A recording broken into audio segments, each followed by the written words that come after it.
My name is Elizabeth Voss. I'm Editor-in-Chief of Disobedient Media, and I'm here with you once again to read you one of our articles. And unfortunately, it is a subject that I wish I would never have to address, and that is the police assault against one of the most patriotic human beings on this planet, one of the kindest and most generous and amazing people that we have the benefit of being able to look up to. And I'm, of course, referring to Ray McGovern, and the article that I'm reading to you today is titled "Veteran CIA Analyst Ray McGovern Assaulted by Police While Protesting the Nomination of Gina Haspel." And this was an absolutely horrific event that happened yesterday at the time of filming this, and that was May 9th, 2018. Today is obviously May 10th. And if you haven't watched Lee Camp's take on this, please do, because it's absolutely brilliant. And I will include that link in the description of this video because it's so fantastic. If it had been published before I wrote this article, I would have included it, but it was I would have included it, but it wasn't. So, but with all that out of the way, this is a really, really heavy story. So if you're not in the mood for that, then please, switch to something else. But it's also something that is really important and that we need to recognize and talk about. So with all that out of the way, I will just read this article to you. And I wrote that Gina Haspel, President Trump's pick for CIA director, is notorious among CIA veterans for her implementation of illegal and ineffective torture programs, which often took place overseas at illegal black sites. Her apparent gusto for violence eventually earned her the nickname Bloody Gina, and the aura of violence surrounding Haspel is so potent that it manifested in her own confirmation hearing in the form of the violent police response to protesters, including Ray McGovern, CIA veteran analyst and co-founder of Veteran Intelligence Professionals for Sanity, or VIPS. McGovern was severely injured by police as he vocalized opposition to the nomination of Gina Haspel as CIA director.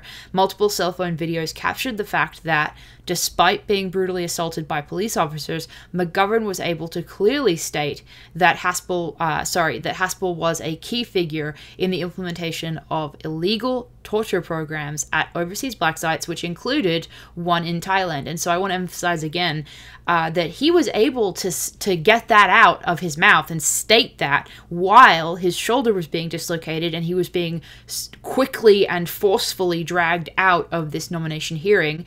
And despite that, he was able to very clearly talk about the fact that she is somebody who has engaged in torture and specifically named this black site in Thailand. I thought that was incredible that he could get that out. And in the article itself, I've embedded multiple cell phone videos of this incident, which, although they are horrifying, are really important to watch. And so I am not tech savvy enough to actually play those in this video. But if you want to watch those, please click on the link to the article, which will be in the description of this video. But so cell phone footage that I just mentioned of the brutal police pile-on, which took place, emerged on social media in the hours following the incident.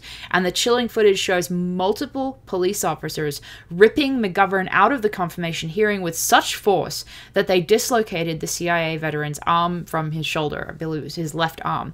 So despite completely incapacitating the 78-year-old, multiple officers piled onto McGovern outside the doors of the hearing, repeatedly telling him to stop resisting. Even though and if you watch the video, there are 3 very large men that are heavily armed on top of Ray McGovern. His arm is dislocated and they're still pulling it, saying, "Stop resisting and give me your arm." It's absolutely just beyond ridiculous, beyond horrifying and disgusting. So but back to the article, they were repeatedly telling McGovern to stop resisting and to give me your arm, pulling his arms up behind his back in the face of McGovern repeatedly stating that his arm was dislocated. And the escalation of this abuse seemed to only subside after a bystander filming the incident, who I later learned was a member or a representative of Amnesty International, who was sort of part of this incident, or part of the event. So Ray is somebody who is not like a political ideologue. He calls out the truth as he sees it, no matter who is in power. The Veteran Intelligence Professionals for Sanity, or VIPS, also called out the false evidence, or the lack of evidence behind the Russian hacking narrative. They have been absolutely, just unswerving, unbent. What's the word? They've been completely and utterly led by the compass of truth, no matter what political party is in power. And that is something that people need to recognize about this situation. So I've ranted a while. I'll get back to what I wrote. I think part of it is just that it's so disturbing that I don't want to have to read it, so I'll get back to it. So I wrote, the chilling broadcast on social media was far from the first time, as I just was speaking about, it was far from the first time that McGovern had been brutalized as a result of protesting against war criminals. So in 2011, Democracy Now! Reported that McGovern was violently ejected from the audience at a speech made by then Secretary of State Hillary Clinton, and the report explains that the arrest took place after McGovern stood up and turned his back in a silent protest of America's foreign policy. So then VIPS and its members have repeatedly voiced opposition to Haspel's pending appointment as CIA director prior to this incident. As recent as yesterday, at the time of writing, Consortium News published a Veteran Intelligence Professionals for Sanity, or VIPS, memorandum penned by John Kiriakou, which urged members of the Senate Select Committee on Intelligence to vote against Haspel's nomination, and in March, VIPS called on President Trump to withdraw his nomination of Haspel, a call which went unheeded and unanswered, unfortunately.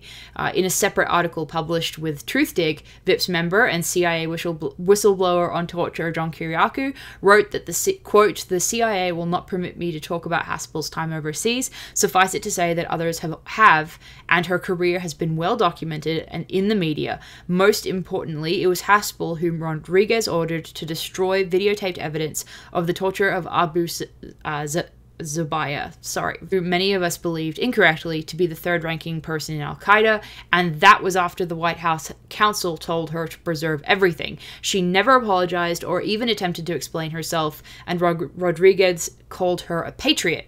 I would say that she committed obstruction of justice, a felony." And finally, VIPS members, including McGovern, also called on Trump to reject Russian hacking allegations stemming from the 2016 US presidential race.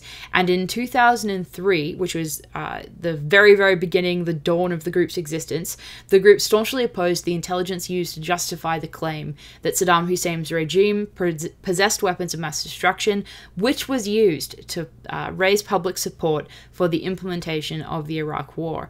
And that is the end of the article. This was an absolutely horrific event. And, please, check out the other articles and videos that have been produced about this subject, because people need to hear about it and share it with others. And so, speaking of sharing on social media, if you want to follow me on Twitter, I am at Elizabeth, Leavos. You can find me on Facebook as well. You can find Disobedient Media on Facebook. You can also follow Disobedient Media on Twitter at Disobedient News. I have a Steemit account. If you're on Steemit, please, I'll, say hi. I'll follow you back or whatever. Just, it's great to see more people moving to that platform. And finally, if you want to support my journalism, which you're welcome to do, I would encourage you to donate to my Patreon account, which I will link in the description of this video. It's greatly appreciated, and I'm going to be implementing some actual, tiered rewards for those of you who are generous enough to donate, because I want to show my appreciation for your donation. And in addition to that, if you are strapped for cash and you don't have the money, it's not a big deal at all.